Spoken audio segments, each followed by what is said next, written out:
जीवन क्या है? कर्मों का संग्रह है। जैसे कर्म वैसा जीवन। जन्म जीवन कोई है। जन्म तो एक अवसर है जीवन जीने के लिए।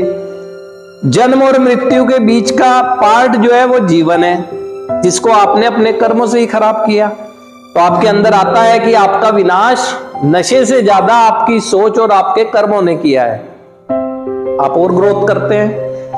चौथा कदम आपको दिखाता है आपके चारित्रिक दोषों के बारे में, क्योंकि मेरे अंदर क्या चीज है क्या नहीं है ये बारीकी से कभी आप चिंतन मनन कर ही नहीं सके। चौथा कदम पूरी तरह से सक्षम है आपको आपके नजदीक लाने के लिए। कैरेक्टर डिफेक्ट्स आपके दिखाता है।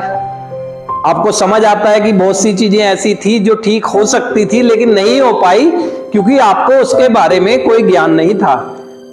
स्टेप वर्किंग का यही फायदा है। चौथा कदम आपको मदद करता है। फिर पांचवें कदम में वहां लिखा है कि हमने अपने आप से, ईश्वर से अपनी गलतियों का सही स्वरूप कबूल किया। गलतियां नहीं, गलतियों का सही स्वरूप। यानी मैं ये गलती करता क्यों? जैसे आप कहते हैं कि मैं गुस्सा करता हूं, गुस्सा नहीं करूंगा। नहीं, गुस्सा कब करता है इंसान? जब उसकी कोई इच्छा का हनन होता है। अगर गुस्से को कंट्रोल करना है तो इच्छाओं को नियंत्रित करना होगा।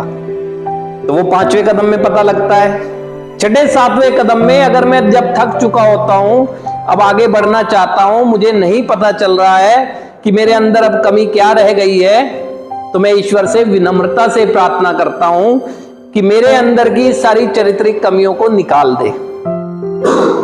छठे सातवें कदम की प्रक्रिया में यही होता है।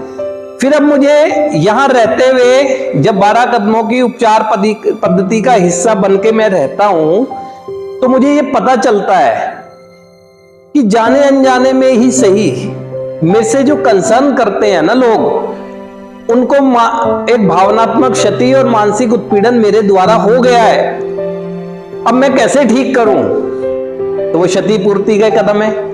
हमारे अंदर इच्छुकता आती है 8वें कदम में। 9वें कदम में हम इच्छुकता बरकरार रखते हुए एक डायरेक्ट अमेंडमेंट और इनडायरेक्ट अमेंडमेंट, या हम एक इच्छा लेकर जाते हैं कि अब मैं ऐसा कोई कर्म नहीं करूंगा जिसकी वजह से मेरे शुभचिंतक, मेरे परिवार के लोग, मेरे समाज के लोगों को कोई क्षति हो। फिर 10वां कदम आता है। पास्ट के ही इतनी गलतियां हैं जिसको आप स्वीकार करते करते हो सकता है पूरा जीवन निकल जाए, लेकिन आज के दिन मुझसे कुछ गलत ना हो जाए, तो रिकवरी की मेंटेनेंस के लिए 10वां कदम है। हमने आत्म परीक्षण लेना जारी रखा। जब हम गलत थे तुरंत कबूल किया। अब हमारे से कोई भी गलती हो सकती है, इंसान है, लेकिन उस गलती के बोझ को हम ढोएंगे नहीं, तुरंत कबूल करेंगे। 10वें कदम में है।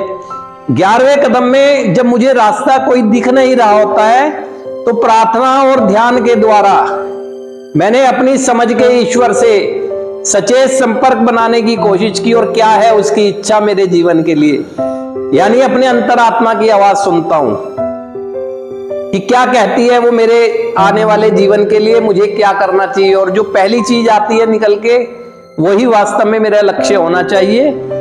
फिर 12वें कदम में इन कदमों के परिणाम स्वरूप, यानी जब मैं स्टेप वर्किंग करता हूं और मेरे अंदर मुझे कोई ऐसा फील होता है कि एनर्जी आ गई है, मेरा विश्वास बढ़ता है, मुझे दिखता है कि मेरे कैरेक्टर डिफेक्ट्स जो हैं कंट्रोल हैं, इच्छाएं कंट्रोल हैं, तो मेरे अंदर एक चाहत आती है, आभार का व्यवहार।